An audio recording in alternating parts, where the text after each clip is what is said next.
Hi అండి. అందరికీ నమస్తే. ఈ రోజుల్లో చాలామంది పిల్లలు తల్లిదండ్రులిచ్చే ఆస్తుల మీద ఆశగా ఉంటున్నారు. కానీ నిజంగా జీవితంలో మనకవసరమయ్యేది భౌతిక ఆస్తులా? లేక మనోధైర్యమా? ఈ ప్రశ్నకు సమాధానం నానిచ్చే అసలైన ఆస్తి ఏంటి అనే విషయాల గురించి ఈ వీడియోలో తెలుసుకుందాం. ఆస్తులంటే కేవలం బంగారం, భూములు కాదు. మన నాన్న మనకి మనసులో ఇచ్చే ధైర్యము.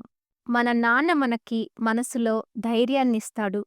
ఎదురు వచ్చేది ఏదైనా గట్టిగా నిలబడే గుణాన్నిస్తాడు. ఇవి జీవితాంతం మన వెంటే ఉంటాయి. డబ్బులా కరిగిపోదు. ఇది పెరుగుతూనే ఉంటుంది.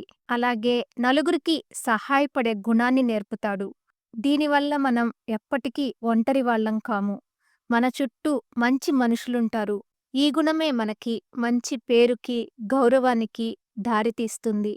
నమ్మకం, మానవత్వం ఇవే నిజమైన సంపదలు.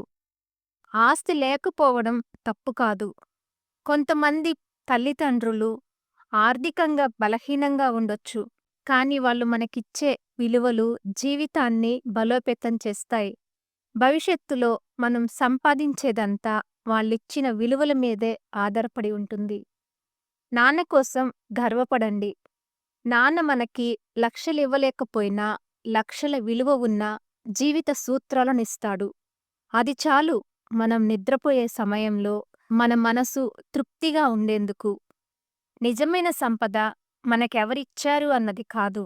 మనం దాన్ని ఎలా ఉపయోగించామన్నదే ముఖ్యం. మీ నాన్నను చూసి గర్వపడండి. మీరెప్పుడూ రిచ్ మాత్రమే కాదు, విలువ ఉన్నవారిగా బ్రతుకుతారు. నాన్న ఆస్తివ్వలేకపోవచ్చు కానీ, బ్రతకడానికి కావలసిన మనోధైర్యాన్నిస్తాడు. ఈ వీడియో మీకు నచ్చితే లైక్ చేయండి, షేర్ చేయండి. అలాగే ఇటువంటి మరెన్నో మంచి మంచి వీడియోస్ కోసం బుజ్జి క్రియేషన్స్‌ని సబ్స్క్రైబ్ చేసుకోండి.